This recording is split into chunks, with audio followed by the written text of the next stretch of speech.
Olá, meu nome é Andrei Soares, sou oncologista clínico do Hospital Albert Einstein Centro Paulista de Oncologia. Estou diretamente da ASCO GU 2019. Ao meu lado está a Ana Paula Cardoso, ela é oncologista clínica do Centro de Oncologia do Hospital Albert Einstein. Além de sermos colegas no hospital hoje, a gente é colega já há muito tempo, porque estudamos juntos desde a época da faculdade. Ana, a gente está hoje aqui no terceiro dia e último dia da ASCO GU 19 e acho que hoje foi um dia bastante animado, talvez até o melhor dos 3 dias, né? A gente viu bastante rim hoje. E destaca pra gente o que foi o mais interessante do dia renal. O dia foi bastante intenso, eu diria, né? A gente não teve tantas revelações dos outros dias, mas eu vou destacar a última parte que a gente acabou de ver, que realmente 2 estudos que inclusive já estão publicados no New England, para quem quiser dar uma olhada, que destaca a combinação de inibidor de VEGF com imunoterapia, inibidor de PD-1, para pacientes com carcinoma renal metastático. Então a gente teve o estudo do pembrolizumab com axitinib, que acho que foi a grande mudança, e a gente teve a atualização dos outros 2 estudos, né, avelumab com axitinib e do próprio Checkmate 214, que é do ipilimumab e nivolumab. Fala um pouquinho do que foi o pembrolizumab e o axitinib, o que ele trouxe para a gente aí. Então, o destaque dessa combinação é porque realmente surpreende em termos de taxa de resposta, duração de resposta, taxas melhores de sobrevida livre de progressão e também de sobrevida global. O hazard ratio de pembrolizumab combinado com axitinib versus sunitinib, que é o braço controle, foi com hazard ratio de 0,53, que realmente não é um valor que a gente costuma ver nas outras combinações. E é uma combinação que vai concorrer com a nova primeira linha, que é a combinação de imunoterapia, que é o ipi-nivolumab, que também os resultados foram atualizados aqui nesse congresso. O que a gente viu da atualização do Checkmate 214 foi que a redução do risco de morte, né, que talvez é um endpoint bastante importante, que é a grande mudança do paradigma, né, desde a época que chegaram os TKIs, a gente não adiantava um ou outro, a gente conseguia ganhar sobrevida, e o primeiro impacto foi no 214, a atualização da redução de risco foi para 34%, então era um hazard ratio de 0,64, agora um hazard ratio de 0,66, aparentemente essa redução de risco é um pouco menor do que o pembro e axi, né? Mas a gente consegue ver algumas coisas no estudo do 214, que é aquele final do platô da curva, né? Que é bastante interessante, a gente vê que tem pacientes sem progressão de doença, em torno de 28%. O segmento, acho que do pembrolizumab ainda é muito pequeno para a gente ver se isso é importante ou não, e talvez essa redução de risco ela possa ser muito mais derivada, talvez, das medianas, do que, na verdade, naquele platô que a gente pode fazer. Acho que a gente vai ter que ficar realmente atento para isso. E o que talvez eleva o benefício do 214 em relação ao pembrolizumab, talvez a taxa de resposta completa, né, que chegou a ser em torno de 11,5%, né, atualizado agora, versus 5,8% no estudo de pembro e axi. Uma coisa que é importante destacar também no Keynote 214 é o que você falou, que é o follow-up mais longo. Então, quando você tem um follow-up mais longo, chama atenção para outros endpoints também. A gente tinha visto resultados anteriores na população de risco intermediário e risco desfavorável, favorecendo bastante a combinação de ipi-nivo versus sunitinib, e não tão favorável assim para a população de risco favorável.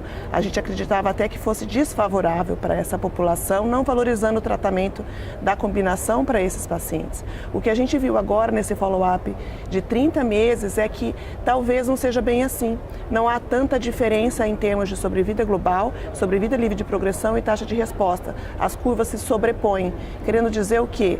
Que talvez seja sim uma opção de tratamento também para os pacientes de risco favorável, considerando principalmente que é uma combinação menos tóxica, uma combinação que dá a possibilidade de você atingir resposta completa, né? Dobrou o número de taxa de resposta mesmo na população de risco favorável, e aí, é claro, favorecendo qualidade de vida com outros endpoints de eficácia e segurança mantidos. Você falou uma coisa bastante interessante, aqui exatamente isso, em relação à toxicidade. A gente pode até falar um pouquinho do avelumab e axitinib, que também foram atualizados alguns dados. A gente pode falar rapidamente, o desenho é muito parecido, né, com o do pembrolizumab, e a combinação de avelumab com axitinib versus sunitinib, né? E na população, a avaliação na população PDL1 positiva, e a gente ainda tem dados imaturos de sobrevida global. Para esse estudo, ele ainda não tem sobrevida global positiva, ele tem a sobrevida de progressão positiva. A taxa de resposta foi intermediária, vamos dizer, entre o pembrolizumab e o IP e nivo, que foi em torno de 51%, na análise independente 55%, assim por diante, no braço que fez avelumab e axitinib. Mas tem uma coisa interessante, eu queria que você comentasse. Você falou muito bem das toxicidades, né? O que a gente tem de expectativa de toxicidade nos 3 estudos? O que talvez seja melhor ou não? Como é que a gente pode entender toxicidade em relação a esses estudos? O perfil de toxicidade, até onde eu pude acompanhar, não foi diferente do que a gente conhecia das drogas independentemente, né? Então, assim, foi considerado bem tolerado na maior parte dos pacientes. Mas, é claro, é uma combinação que a gente não tem um longo segmento de uma imunoterapia com um inibidor de VEGF, e a gente deve prestar atenção para novas coisas que podem surgir. Eles acabaram tendo até um perfil em geral melhor do que o próprio TKI isolado, né, que o sunitinib no estudo do nivolumab e ipilimumab, parece que de uma maneira geral foi um pouquinho maior nos estudos de combinação entre os dois, mas a taxa de descontinuação foi muito maior com a combinação de imunoterapia, né? Mas é o único dos 3 estudos que tem análise de qualidade de vida, né? Quer dizer, os outros estudos a gente ainda não tem.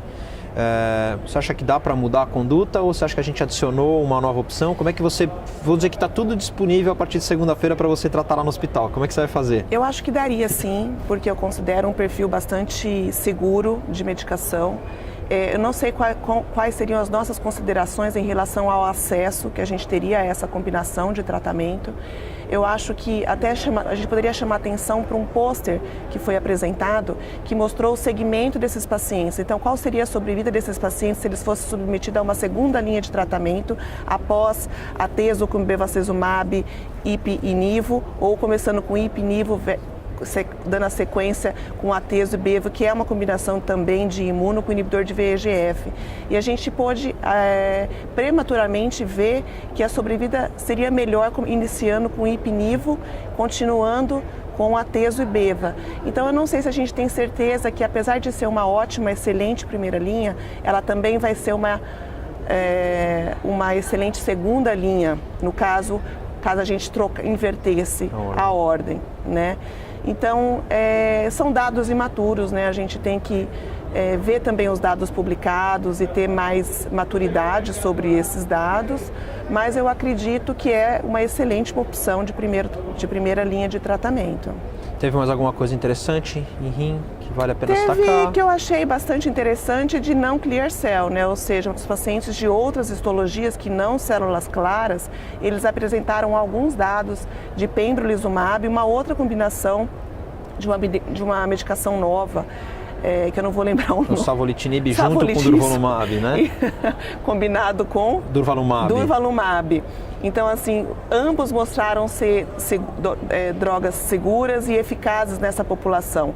A gente acreditava que a imunoterapia não ia tão bem para pacientes que não tivessem histologia de células claras. Esses pacientes, por muito tempo, eles foram excluídos do estudo, ou quando incluídos, eles eram incluídos com toda a população do estudo. Então, fica difícil você saber qual que é o real benefício especificamente para essa histologia, né? E você fazendo um estudo direcionado, você consegue ver. E a gente vai ver aí nos próximos segmentos qual foi a resposta específica que eles tiveram à imunoterapia. Mas parece sim ser uma terapia possível e segura também para esses pacientes. E teve também atezo e beva nesse mesmo cenário, né, de não células claras. E os 3 estudos mostraram mais ou menos, se a gente não ficar colocando aqui entre quem era PDL1 ou os subtipos dos não células claras, que o cromógrafo ele responde sempre bem menos, né?